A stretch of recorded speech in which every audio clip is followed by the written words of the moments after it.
Olivia's laughing at me. Hello, everyone. How's everyone doing? I'm Joe. I'm the Campus to Coast coordinator this year. You all are doing Campus to Coast for reasons I don't know why. But I'm excited for this year's race, and I'm glad that all of you made it out to the safety meeting. This is George Stockman. He's going to be giving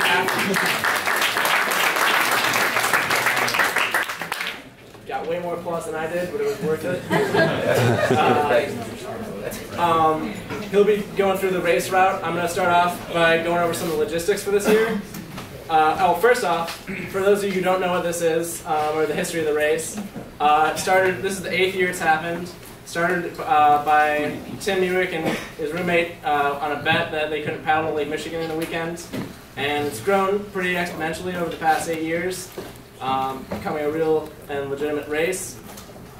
This year we're starting at Potter Park Zoo in Lansing because of there was too many log jams on the Red Cedar for us to clear. So starting at Potter Park is much better for the race this year. There's 7 portages total, official portages. You have 57 hours to complete it, so we'll start at 7 a.m. on Friday morning, and there'll be 4 waves going from Lansing to avoid backup at the first dam at the fish ladder. So first wave will go off at 7 o'clock, next wave will go out at 7:10, 7:20, 7:30, 7:40. Open will go first, and then collegiate will go. We have 110 people doing the race this year, 55 in the open and 55 in the collegiate.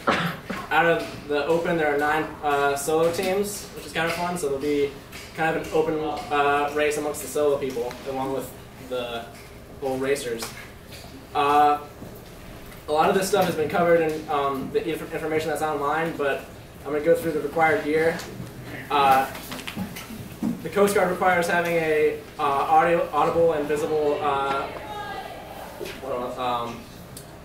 signal. There you go. Thanks, Luke. So each team is required to have 2 Coast Guard approved flares.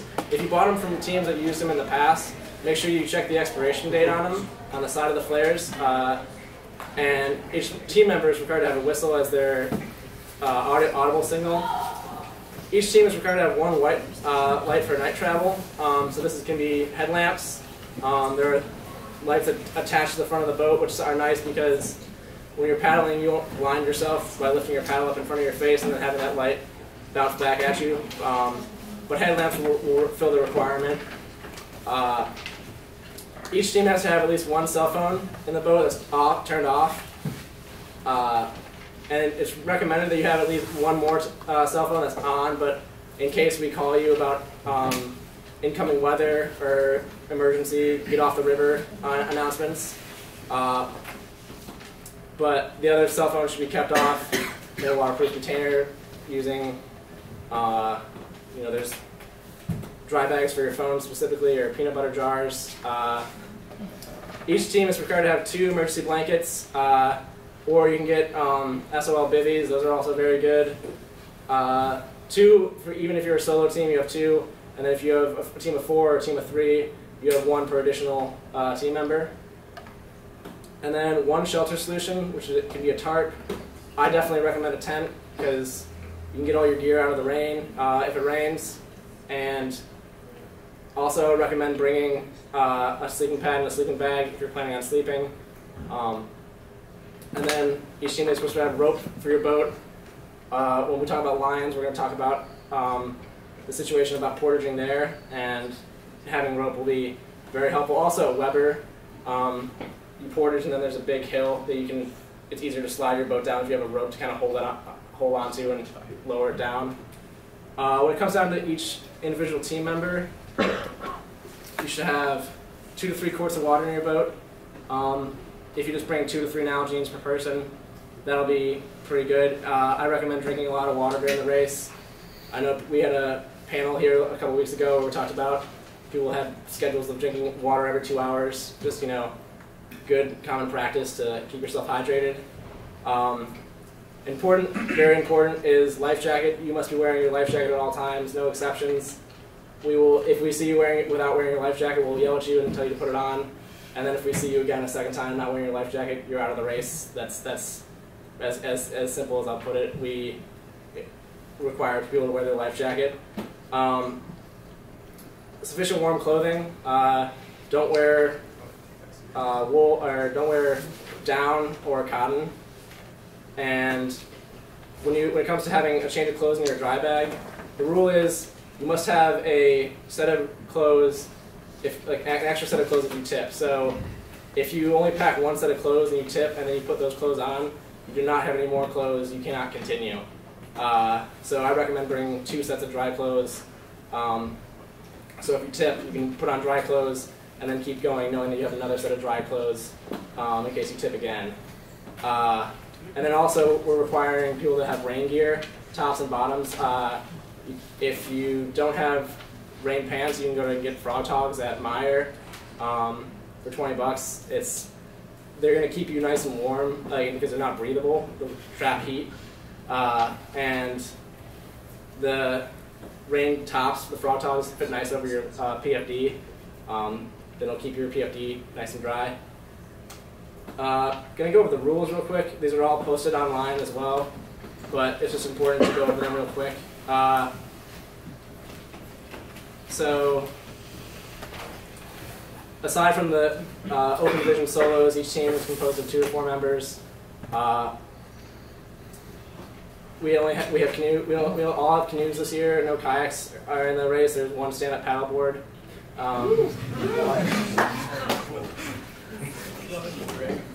No one look at Dale.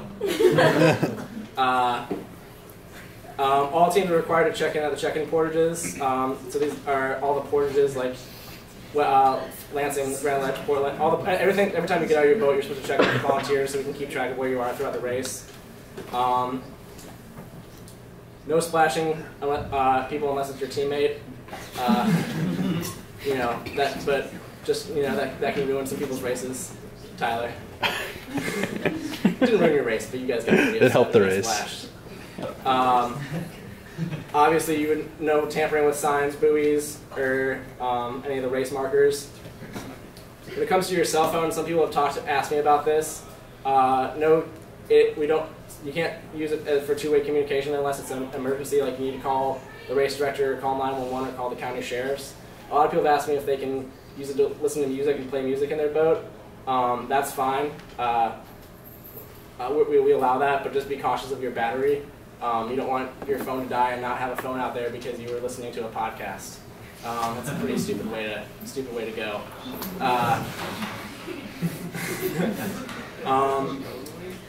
No team shall receive outside assistance with the exception of medical emergencies or the river runners. There, I think, are about 6 or 7 teams that are in the river runners, and they know who they are. For open expedition style and collegiate expedition style, the volunteers are there to help you in just being there by them, like in presence only. They won't help you pull your boat out of the water. That's stuff all you have to do on your own. We will stop teams if we notice that they are not able to or fit to continue the race.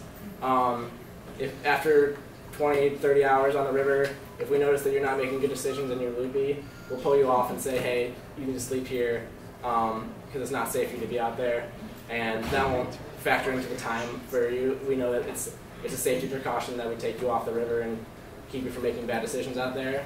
Obviously, alcohol and recreational drugs are not involved in this race at all.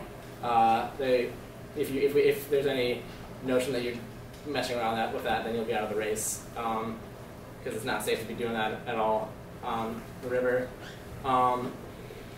That's just about outside assistance. If you start the race don't pick up any hitchhikers. You just need to ride. Yeah. Joe, can we back up to K a minute? Yeah. It's possible, depending on river conditions, that there may be some staff at the portages to help, right? Yeah. So you might get a rope or a hand up the bank or down the bank or something like that. All right, be ready for that. But it'll be staff. It won't be your friends. It'll be people from Rivertown Adventures or Kruger Canoes that are providing volunteer for those type of situations where it's a line or helping with stuff like that. where was I at M? Oh, I already covered that. We'll stop you if we notice that you're not making good decisions and are loopy. We will partner teams up at night. All the collegiate teams definitely will be partnered up at night, and most of the open teams will be partnered up at night. Partnering will happen naturally almost too. It's more fun to paddle with other people, but it's also safer to paddle with other people, with other boats around. If you're paddling with another team and you notice that they tip and you don't go to their assistance, or you don't help them get situated, that's pretty much a huge no-no, because you'll be disqualified from this race and then be banned from campus for your life if you don't go to the assistance of another team that's in dire in dire straits. Are there any questions about the rules before I move on to some lighter stuff?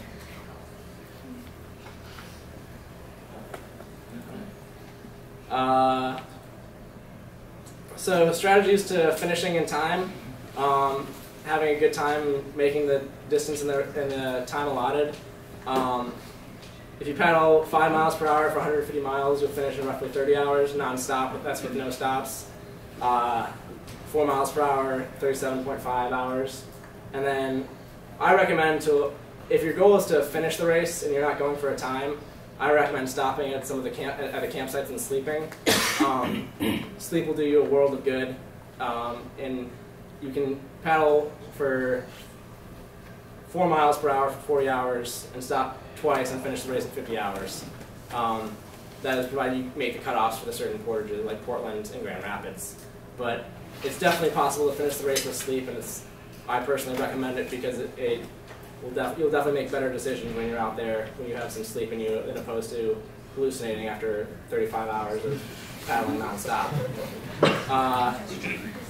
Just going to quickly go into some recommendations for food prep. We had a presentation last week at the Outdoors Club about backpacking food and how nasty it can be, but I like it. This is a picture. I think Dan, you said this is what you made last year on a river trip. And what river was that? It was on the New Buffalo River down in Arkansas with Wes. I probably would not recommend cast iron skillets for a marathon canoe race. I wanted to put a picture of what I ate during Campus to Coast side by side with that, but I couldn't find any pictures of crushed up Pop-Tarts. Yeah. I just didn't have them. So, but I recommend, especially to a lot of the collegiate people that think that they're going to go combo their way to paying for food for this trip.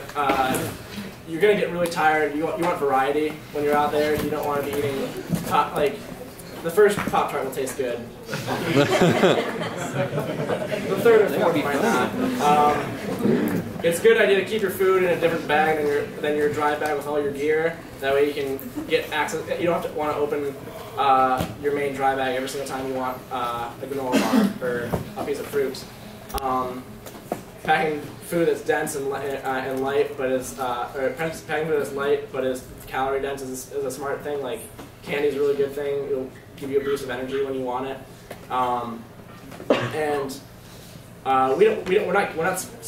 Last year we supplied running shoes, but we're not supplying them this year because generally I think they're a bad idea. I don't like them when I'm running. I wouldn't want them when I'm paddling.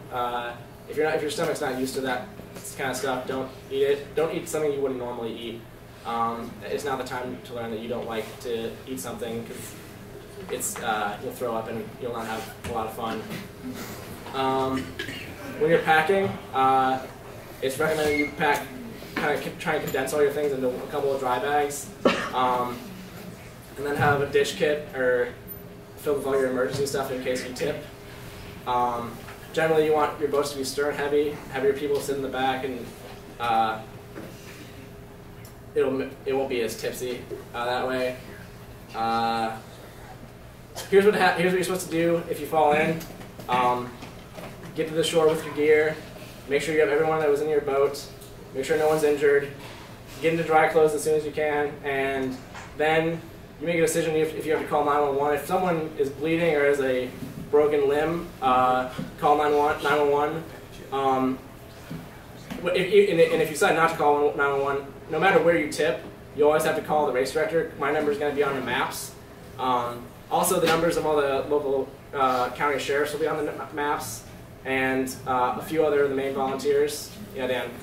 If you are going to call emergency services, just call 911. All of the sheriffs know we're there, and that's the sheriff's direct number, which means if it's not in business hours, they're not going to respond. So if you need like help immediately, call 911. Don't mess with that sheriffs. You're going to get one of those weird menus where you have to listen and hit the numbers. So just call 911. In case the video recording couldn't pick that up from the back, call 911. I'm trying to say it right into the camera.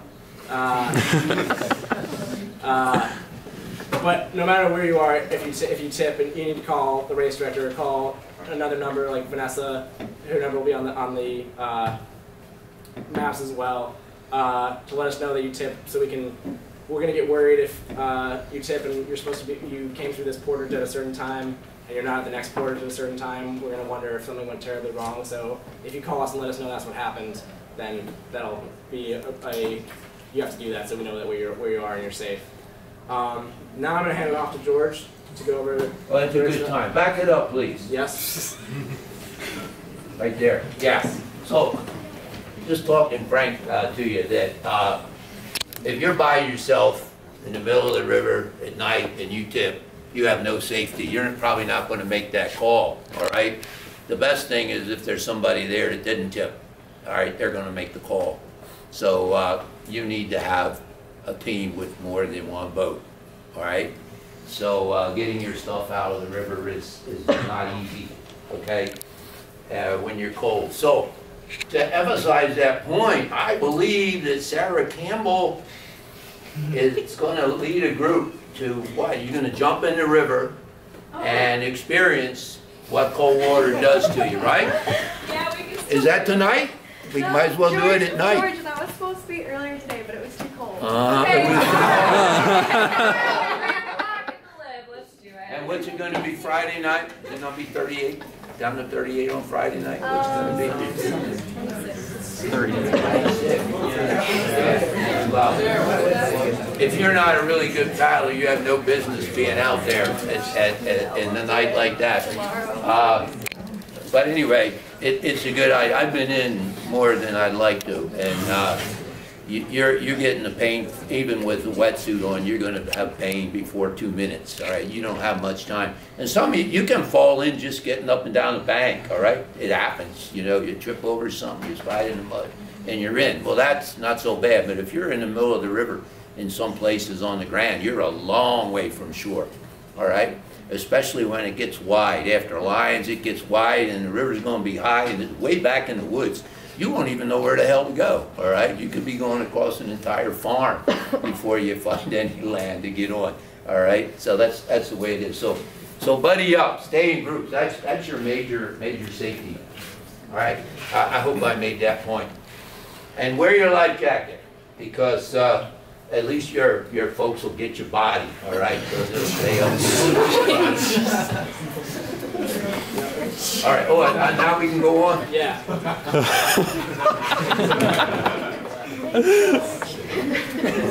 All right.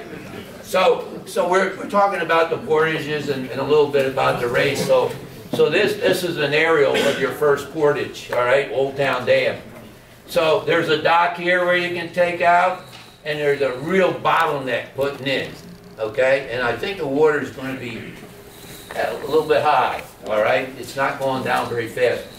You can take out from the dock, before the dock, all the way down in here. It's probably not going to be too fast. You can scoot it up on the grass, and you can walk it up. This is all sidewalk here, okay? And it's a long way. 150 miles, you can even make 2 trips if you want, all right? When you get down here, there's a wooden platform, and the fishermen love it, but it's just terrible for canoes. You know, you get in one at a time, and it could be slow. So cut yourself a break. There's no sense in fighting for, you know, seriously for a position. Maybe there'll be a staff member position down there just to steady your boat. You know, it helps. So you get in, get on out of there. All right? Hey, George. Also, the steps where you put in are very, very slippery there, so be careful. Yeah. Just a heads up. You might not even see the steps. Yeah, so there's a lot of water going there down there now, and I think it'll taper off, but slowly through the week. All right, but they tell me this is one of the longer portages. Okay, second longest, huh? All right, but it won't be the second hardest, I don't think. All right, next one. Real quick before we go, I just want to mention the railroad bridge past MLK. This is a bridge that, due to the high water, there is it's pretty blocked up right now. It's something that we'll be giving you more information on Thursday night at the pasta dinner and the morning of the race. But there's a lane open on the right, and if the water level is risen high enough, it might be open on the left too. It's a better portage on the left, and there will be Rivertown people there, volunteers there, staff there to help you get out on the left side, because it might need to be portaged. But that's some information that will be also given to you the morning of the race when we're lined up at Park Zoo. So just keep that in mind and prepare for that. Is that before the fish flight or? River change. That is after the fish It's flight. 1 mile. It's about 1 mile down.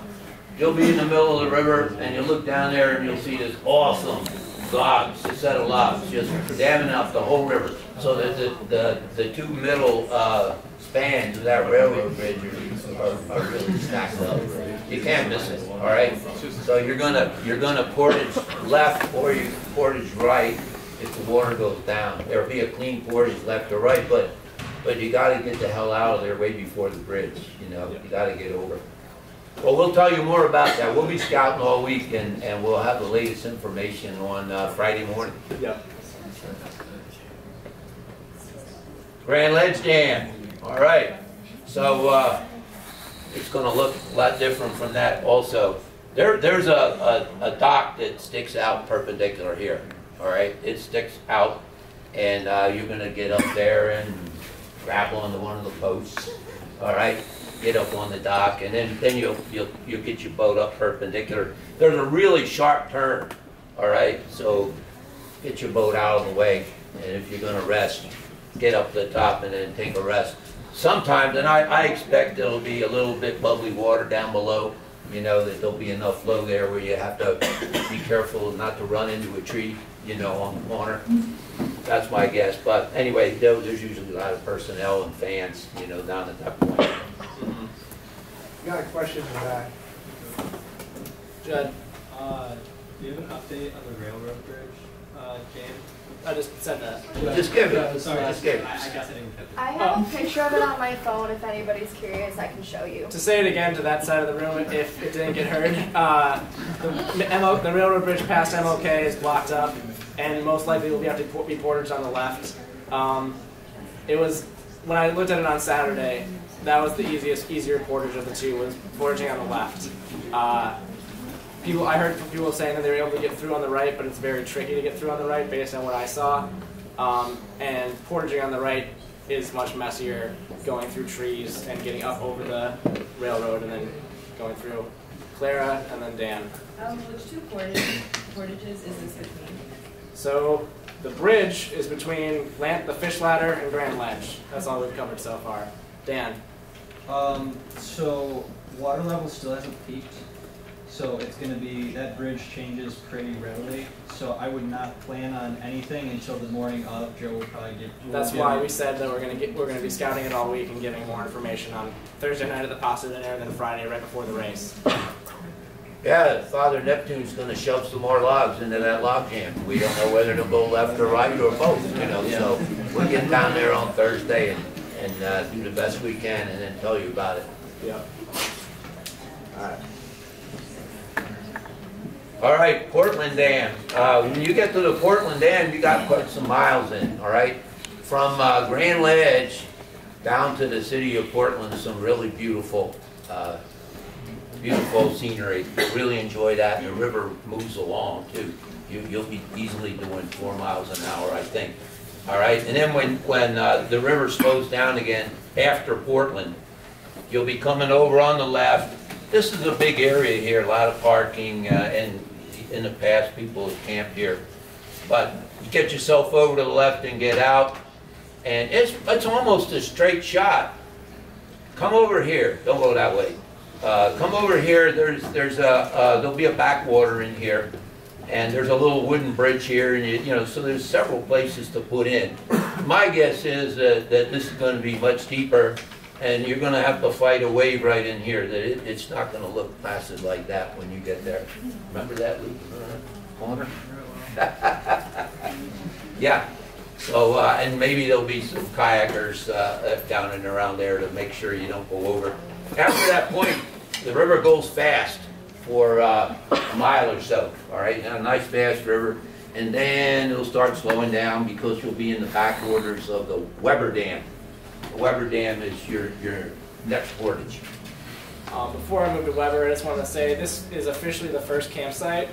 However, since the race is starting at Potter Park Zoo and not launch, generally people are going to be getting here much. You're still going to probably have daylight when you get here. You should have daylight when you get here. And if you do, it's not a bad idea to try and get the reservoir out of your way while you have daylight and try and get to Wager, which is a much better camp, if you ask me. They're roasting a pig there this year, so it's just, you know, it's... Are you sure it's a pig? That's what Cindy said. All right, I heard who's going to be a pig. That's what they call us. And are there bathrooms and water at all of these campuses? There is water here. There's water here. I'm going to try and work to get a portage on there. I don't think there's bathrooms at the dam, like managed by the dam there. We used to get the bathrooms across the street, but there's a wedding there at the Grand River Conservation Club building. But there is a bath. If you can't, there's a bathroom at Wager. So if you can hold it for a couple more hours, there's a bathroom at Wager. Or we'll try to figure out a way to get a bathroom from there. You can always be in the river, right, or in your baler. Bailing now. That's I was told that was ethical and environmental and everything. So number two, you're more careful with, right? Yeah. Yeah. Keep that in your boat all the way down.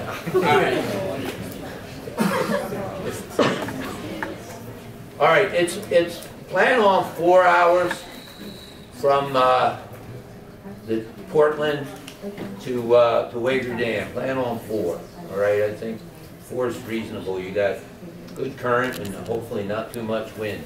All right, 4 hours. But when you get through, you'll be plenty tired of flat water. All right, when you get through Wager Dam, you want to get here in the daylight. But there's a little tiny place to get through the chain of buoys here, and come over on the right. I think the river will be pretty high, and you'll be halfway in the parking lot by the time you get out of your boat. All right, and 50 yards up. You get up here, and there's actually there's a road down here, and there's like a cable, and slide your boat under the cable, and maybe hold on to the rope, maybe not, but it'll go down the hill on its own. It's my boat, you hold on to the rope. But, and then you're going to go down here. This is going to be a tough put-in, all right? There's an eddy there, the water will be kicking back at you, there's some rocks and all, and there'll be a pretty big wave to surf over, you know, right across here. So I know a couple of years ago, we went further down. We probably took it another 20 yards or so, you know, through the bushes, Fisherman Trail. But be ready for it. This is very low water, what you're seeing there. All right, if you were there today, it would be. It was high on Saturday. Yeah. Is that a line of buoys? There's a line of buoys. You paddle over the buoys? There's a little gate in between the buoys that you go through. Yeah. It's this big. Yeah. You get extra It's points low. if you don't hit your canoe on the side of the buoys. Big white markers. Yeah, you'll get Yeah, through there. you can't miss the. Everybody got through last year, I think. Yeah. I hit one of them, but I didn't stop. And when you get over here, you got a fast ride, all right? From here down to Wager Dam is a fast ride. It's only going to take you 20 minutes, all right? And you don't fall out. Yeah. Maybe if we have time, we could pull it up on the maps and just follow it. Yeah. That piece. But that's your toughest piece in the whole race. And yeah, so between Weber and Wager, you're going to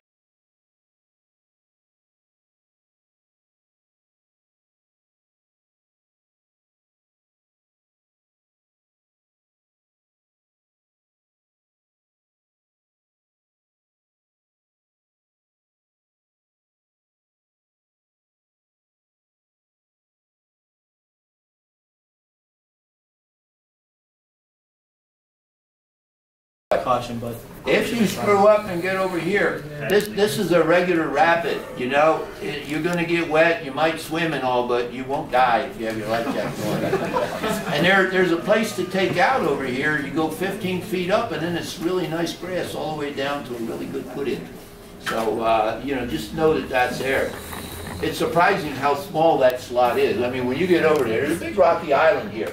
And at low water, or let's say not high water, you can actually get out on that rocky island. So just know that that's there if you screw up. But anyway, Luke's over here with a blinking red light. You'll see it from up here. All right, I got to go back a little bit, and I'd like to show you on the map that there's a big island in the middle of these two dams. Weber Dam, as soon as you get out of the real fast water coming out of Weber Dam, there's a big island there. I'm just going to bring it up now, George. All right.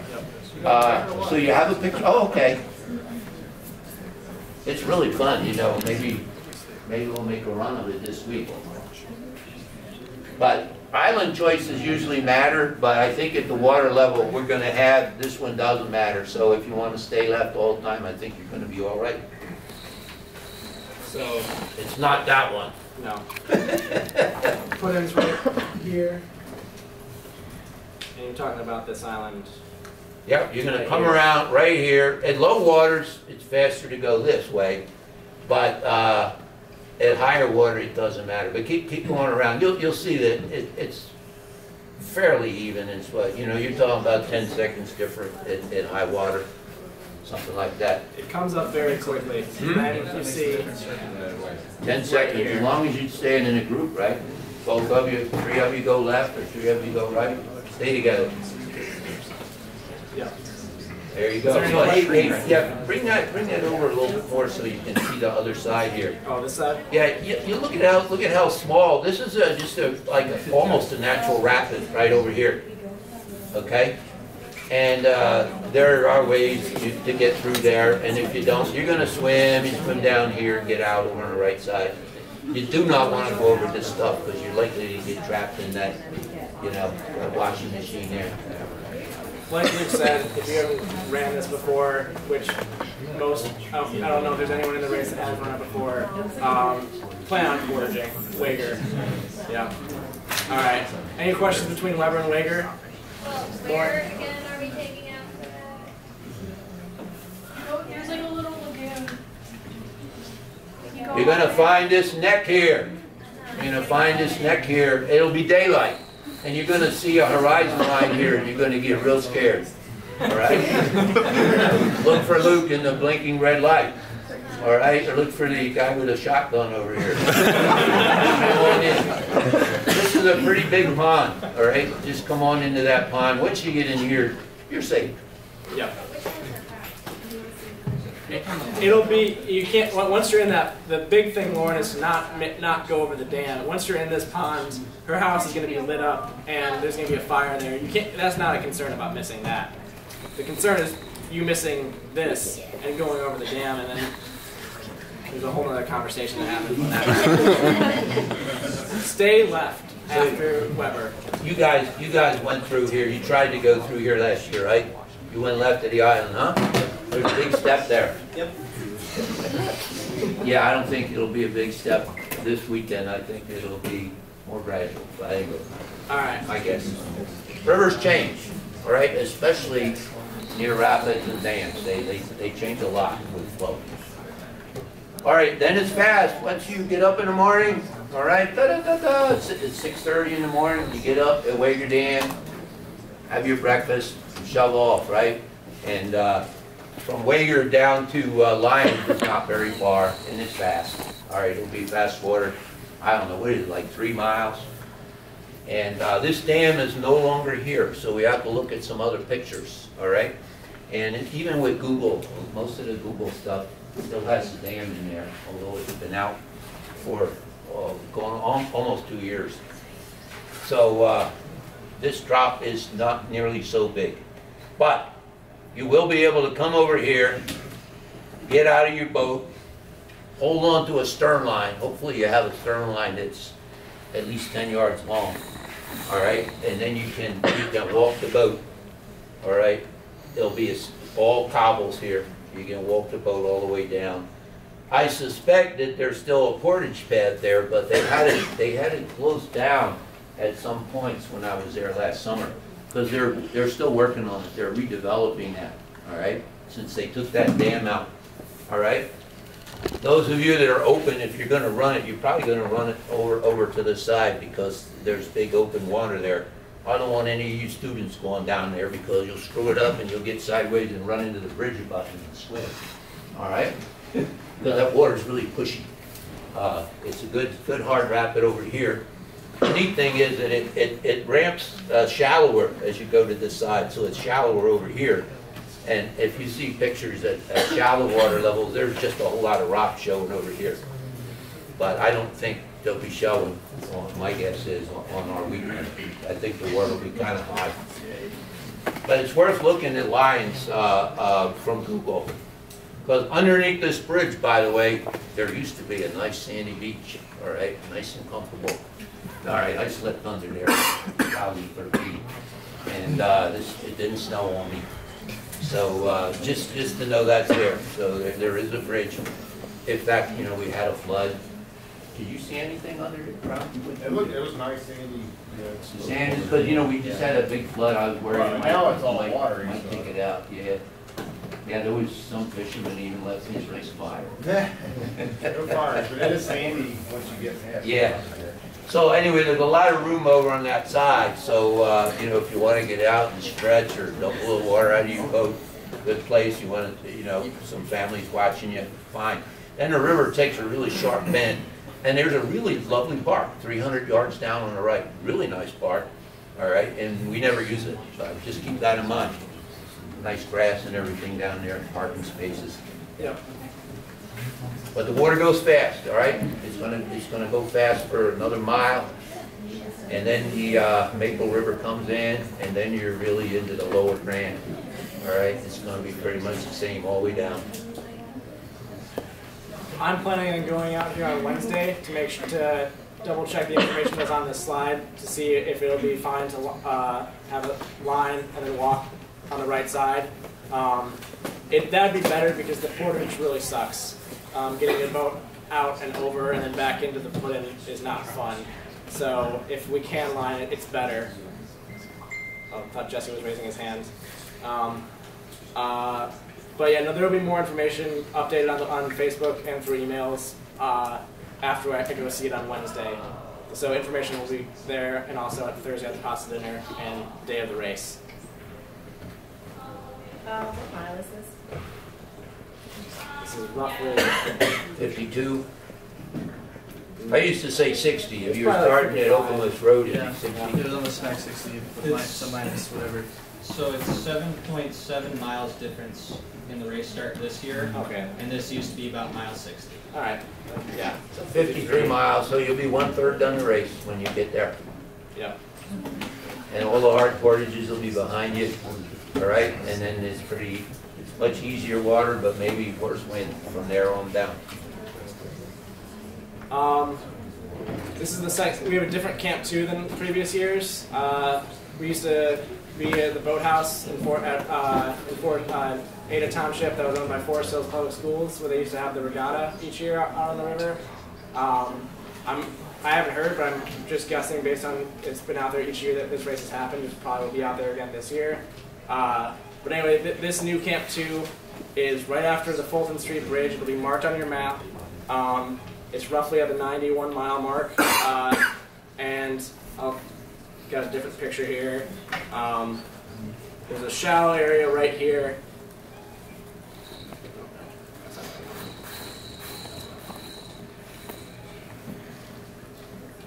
Is that Route 21, Fulton Street? I think it connects to 30. Anyway, one of those bridges is really beautiful. You know, it's a work of art, right? It might be that one, I don't know.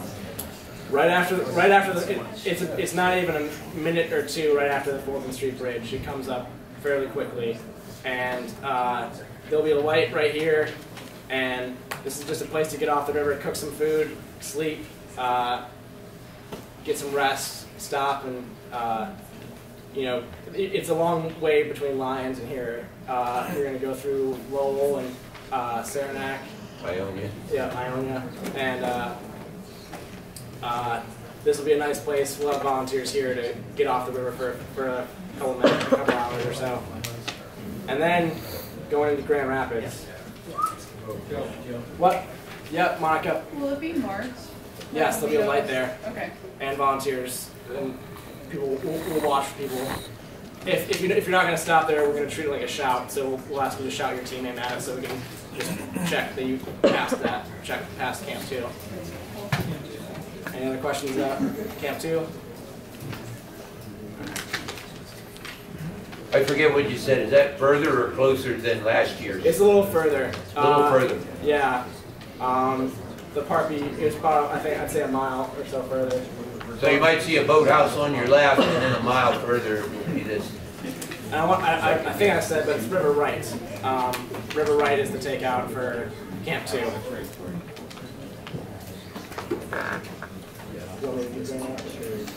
Okay, this is the Grand Rapids quarter. This is the long one. The long one. So I don't know whether you changed it from, is it the same as last year? Same as last year. So I got a better picture of it. you're going to get out on the left, that's for sure.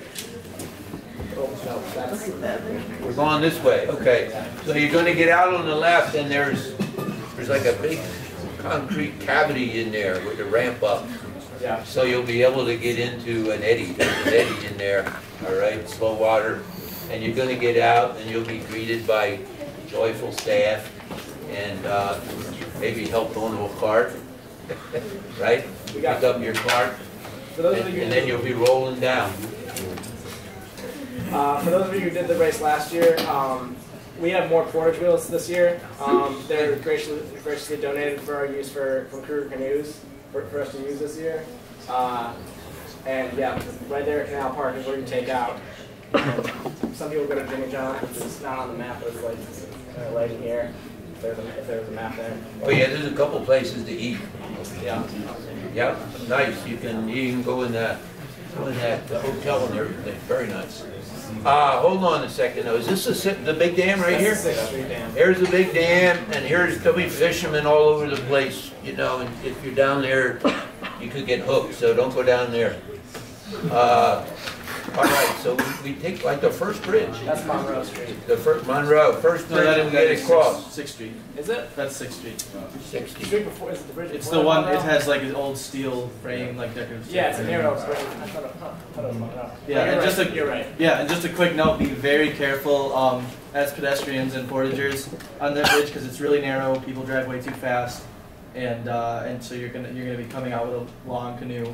Don't cross and then say, oh, there's a car and then stop, and your buddy's holding a canoe out in the middle of the road and can't drop it. I mean, drop it if it comes to that. But anyway, so be very careful just because it's it's a little bit of a dangerous here intersection. So be careful. It's doubly so if you're carrying a longboat and coordinating with somebody. So just word of caution. Yeah. Also, this is not the place to, if you're portaging and you don't want to carry all your gear, to leave any gear unattended. We have had things stolen from this portage. Don't say, oh, my dry bag's really heavy, I'm going to leave them here and then I'm going to come back for them. People will snag your stuff. So either carry it all with you or put it in the canoe when you lift it up onto the portage wheel. Yeah, and just to add to that, there are some street people types that congregate in this area in downtown Grand Rapids if you're familiar with it. So just if they're just don't engage. We've never really had a problem other than those couple of minor times before. As far as interactions, just don't engage with them. Don't just be respectful and keep your distance and just ignore any comments or anything like that. But we do our best to staff it well and make sure it's safe. And if we escort most people to get the carts back anyway. But if you specifically want someone to walk with you the whole time, please feel free to ask. But the put-in is probably further down than you show. There's a big concrete spiraling stairs coming down from one of these roads. Is this it here? Yeah, I didn't draw the line. All right, but anyway. It is past Michigan. Yeah. Right in there. So if you put in here, there's one more weir that you're gonna go through. All right. Most boats will make it through there. Unless water's really high, that's still a dangerous low head type dam. So yeah, it's recommended just go across Michigan down to the ford using the lawn. Yeah, and you can go down a little bit further until you find a nice quiet place to put in. I drew the line wrong. We do cross Michigan Street to get to the best put in. And yeah. So you said there'd be wheels available. There will be. Yeah. Some open people will have their own, but there we do have I think 5 or 6 sets of portage wheels total. Historically, is that big enough? So I don't think we've ever had more than that in Grand Rapids at one time waiting, but I'm not positive on that. And plus, most people decide that they want to stop and get some Jimmy John's or food anyway, so it's a nice place to stop for a second in Grand Rapids. Most of the open guys might have their own wheels. Yeah. All right, so they're not using our wheels. If we don't want to go over that dam, where do we put it, or where do we put it back in? What dam? The second. Yeah, so like we go. So We're pretty much, all the volunteers are going to walk people past Michigan Street to put in, like, are you talking about this right here, because I drew the line wrong? Yeah. Yeah, past Michigan Street. On the same side. Yeah. Okay. You'll see it. Go back to the other side of the river, that would... Make sure you get there in the day. Go through there in the daytime and you'll see it. Okay. Yeah. There'll be 2 big lights when you take out at Canal Parks, so you don't want to miss taking out. Daniel Bowser told me I wasn't allowed to show a video of a fisherman's boat going off the 6th Street Dam, but I might post it because it is worth viewing. You don't want to go. It's called the death zone for a reason. Don't mess around in Grand Rapids. Get to the left early and get out. Enjoy the walk. Good walk. You'll want to do it. Yeah, it's about 100. 110, isn't it? 110, and then there's 10 miles to Camp 3 and 30 more miles. All right, so 110 miles to here, say, roughly. And then you got 10 miles from there to go to the, right, so it's 40 miles till the end from here. And if you do 10 miles, you'll be at Camp 3. Yep. Speaking of, is there any more questions about Grand Rapids before we move to Camp 3? There'll be people there encouraging you, telling you what to do, not to do. We put the strong volunteers in Grand Rapids because we need some moral support there. Camp 3 is, like we just said, 10 miles past Grand Rapids. If you get there, I got there last year around midnight on Saturday, like just coming into Sunday morning, like 12:01 on Sunday morning. It's a great, if you're there by that time, sleep, because there's only 30 more miles until the finish line, and you have until 4 o'clock in the afternoon on Sunday to get that done. I recommend sleeping at Camp 3 if you can. It's on River Left. It's the same park as last year for those of you who did the race last year. Dan, you have your hand up? Yeah, so we will have until 4 o'clock to finish? Yeah, 57 hours. You're going to do it? Yeah, but the times to, like the cutoff times, did I mention those? Oh, cutoff time for Grand Rapids, thanks Dan, you mentioned the cutoff times. You have to be in Portland by midnight on Friday. If you're not in Portland by midnight, that's way too slow, you're not going to finish the race at that speed. And then if you're not in Grand Rapids by midnight on Sunday, or on Saturday, then the slowest time we had last year came into Grand Rapids at like 10:55 last year, and so the cutoff for Grand Rapids is 12 o'clock. And then you have to leave Camp 3. If the latest you can leave Camp 3, I think we said was 9 a.m. because that's giving you 7 hours to get 30 miles in. But you need to make that call if you want to sleep that much. That's a lot of sleep if you're getting 9 hours of sleep. Make it hard on yourself. Just one quick comment on the checkpoints and the timing, camping, of things. So if we do not officially condone stopping and camping and resting for long periods of time at non-designated campsites, that said, there are some public lands along the river. Obviously, this is for non-emergency. If an emergency, pull up, wherever you need to. But for non-emergency purposes, if you are going to do that, which we don't recommend, always call and notify, because they're keeping track and crunching numbers on every single one of you that comes through to get there safely. So make sure you notify them. It can be a big logistical strain if we have somebody that stopped without notifying and started in camp for a significant period of time. So it is okay in some limited circumstances to do that. Just make sure you notify the race director by calling I want to hug you right now. Yeah, Because I forgot to say that, and that's very important. It sucks when it happens. Yeah. Joe does give the best.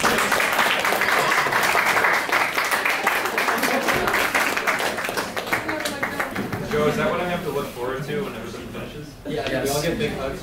Oh man, my back's gonna be out by the end. Dan. Yeah. Also, on the maps, there will be a timesheet that you can crunch your own numbers. They'll be preset based on your mileage. So there's no excuse for not really like knowing. Like there will be like a set timesheet, like based on how long it takes from get to this checkpoint to this checkpoint, your average rate, and that will be on the back of the maps. And all the mileages are clearly listed out, so you should know where you're going to be at what time. Yeah, I think most of you should have seen it if you're on the Facebook group. There's that mileage marker sheet that Luke posted in last year's Campus to Coast page. It's going to be on the maps this year, so you can calculate your times, like Dan just said, of all the bridges and all the portages, so you know exactly where you are at what point. So I wanted to add, you do not want to go through the harbor at night. All right? You know, some of the open guys will do that, and you don't want to do that. So, you know, especially if this is your first time in the race, plan it. So sleep a little bit at the third camp, get up early, first light, and get going. You got that 30 miles, and you'll get in daylight on Sunday. All right? The harbor is, you know, it's scary in the dark, right? Especially when you're tired, you know. You'll be hallucinating and so forth. So anyway, look at your timing and set some reasonable goals and see where you're going to be. And get off the water if there's a front that's coming through. All right, these are emergency stops. If there's severe wind or something, get the hell off the river. You know, you can wait for 10 minutes till the front goes through. You know, the wind is really strong. You know, I've been blown out of the water. All right, I'm not a little guy. I got blown into the bushes one day in a whitewater race, you know. But and I thought it was funny. But if you're out there in the middle of the harbor or in the middle of the river, it won't be funny, right? You get blown right over. That's a really good point. Any other questions before we move on to? Yep. If you get to Camp 3 around midnight, like you said, how long should you sleep so you get to like the channels by at least daytime? I'll give you my example from last year. I got there right at midnight. We slept till 5. We got 5 hours of sleep, and we probably didn't get going till 6. We took our time, and there was light, and we arrived in Grand Haven right around noon or so. So, yeah. You still got current in the river. It's amazing. You know, all the way into the harbor, you have current. So a lot depends on how much wind you got in your face. Dale, do you want to say anything? Or? Sure. Okay. Give it up for Dale Waldo, who wants to say something. He's going to bring us home with the final stretch. Okay, so to finish, it's really easy to get lost. So there's this little side channel right here. It's called Indian Cut. You'll know where you are if you see a boat launch right here at this corner. Don't take that unless you know where you're going, or you'll probably get lost in all these weeds here. And likewise, there's this channel here, which you probably won't get lost going this way. It's just slower. And by the time you're here, you can see this bridge over these little marshy islands. Just aim straight for this bridge. And there's this harbor right here, or this big marina. So you'll see that on your left. Just keep that on your left and just aim for that bridge. And then, so here's the bridge. So you pass the bridge, past the railroad tracks, go past a couple docks, and then this big series of a bunch of docks is the actual finish. That's the finish. Yeah.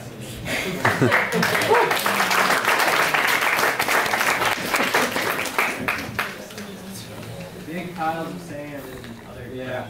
That's what this is right It's here. ugly down there, yeah.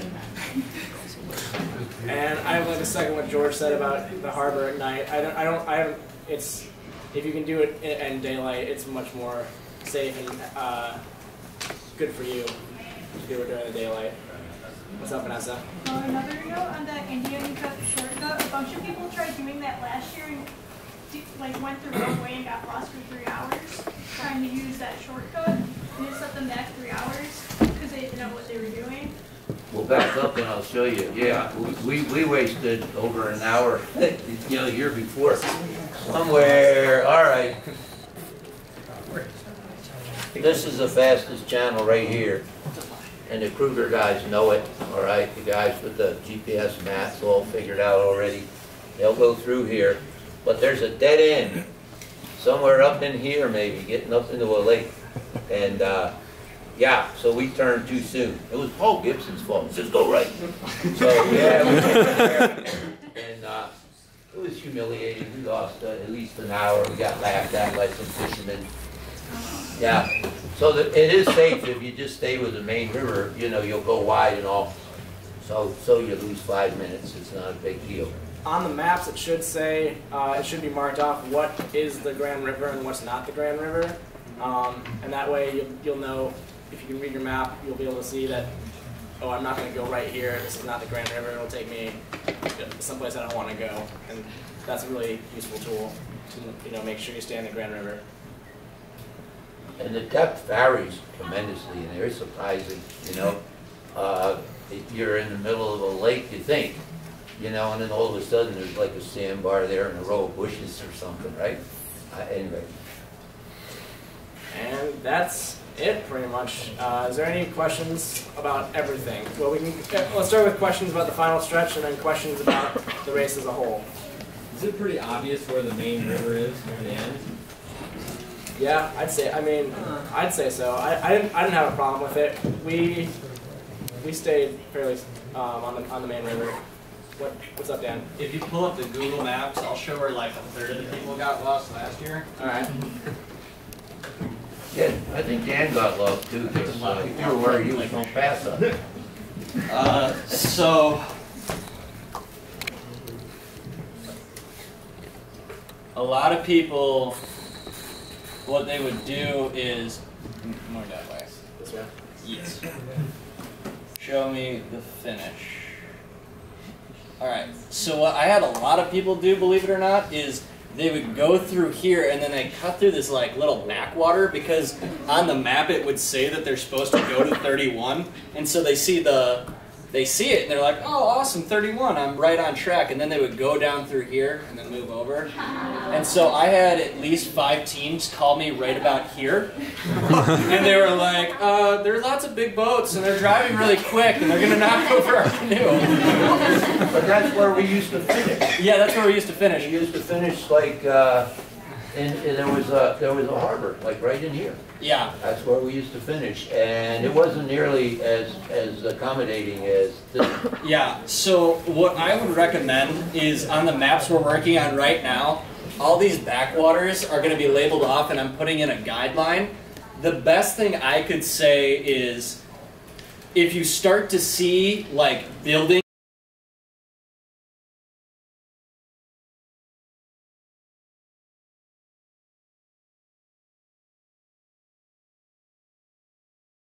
when you're trying to get people to finish, when you have to run down here. Like I had people paddling out here and then calling me to pick them up at the beach, which is kind of what we want to avoid, not to mention their time ends when I can get there. So if you want a good time, pay attention and make sure you land It's up a here. really big bridge.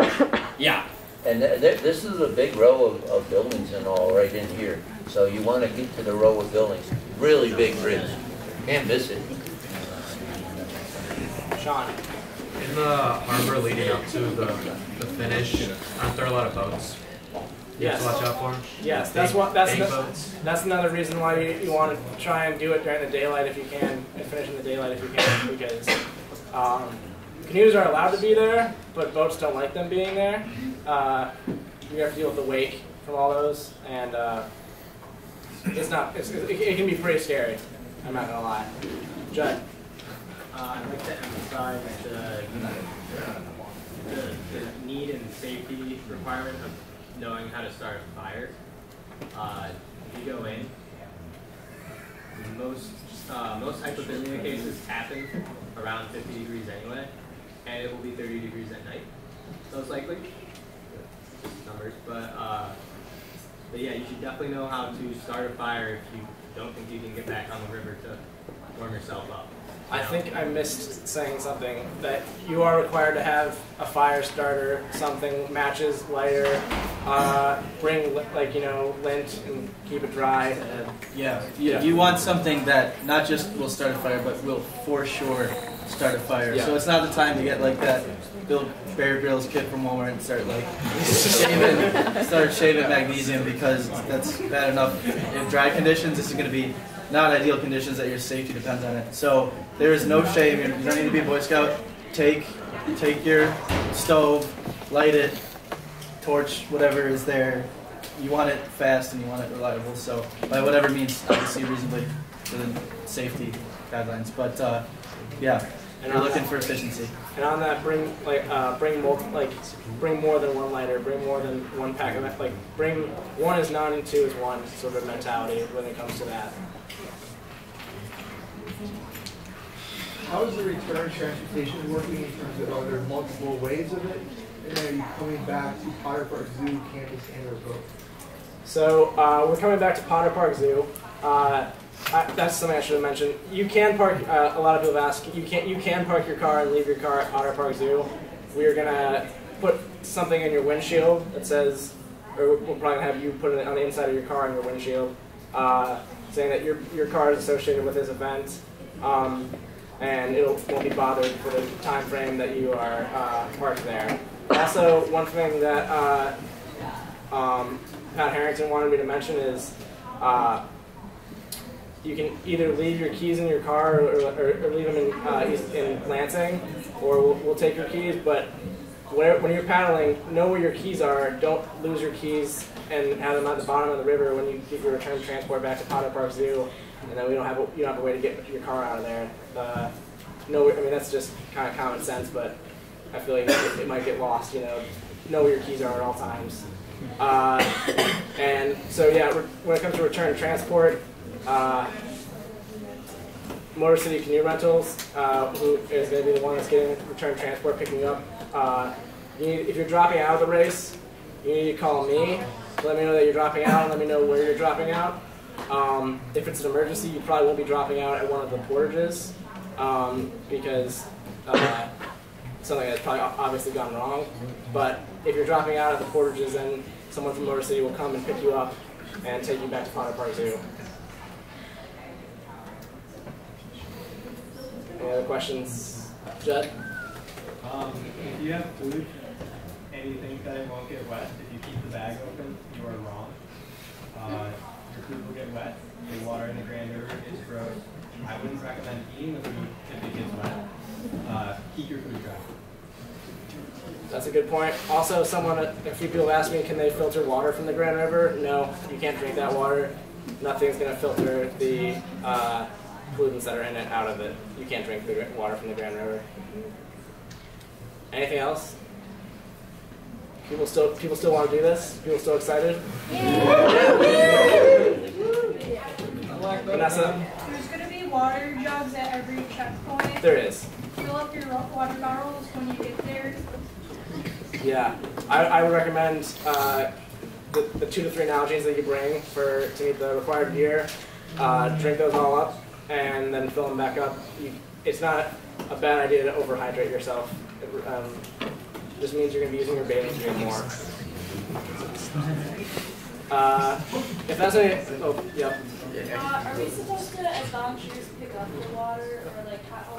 We're going to have a volunteers meeting probably in one of these 2 rooms, because I don't know how fast this room's going to clear out, but as soon as the meeting's over, that's where we're having a volunteer meeting. We're going to talk all about that stuff. But if there's no more questions, then we had a little raffle for gift cards to Dick's Sporting Goods, and the comparable Sarah Campbell is going to announce the winners. Yep. Also, these coupons are just for the taking, so please take them. Take some for your wife and friends. So the winners for these $10 gift certificates are Jeremy Rapp, Brenda Watson, Clara Schmidt, Madison Knacker, Amanda Rospond, Alex Hooper, Eleanor Rapoli, Ryan Hunt, David DeMio, Joe S. Izzy, Moston, Steve, Zajac, Buffalo Al, Dan Brown, Jesse Higby, Dale Waldo, Eric Jameson, Ben Cole, Billy Kenny, Lauren Driscoll, Tom Brett Schneider, Jordan Ferrier, Andy Gordon, and David Hall. I'm really sorry if I just butchered some names. I have two more things. If you got an MSUOC patch from Jesse Higby, he's got them in the back. Judd has 49 challenge patches from last year. And please thank George Stockman for coming and talking.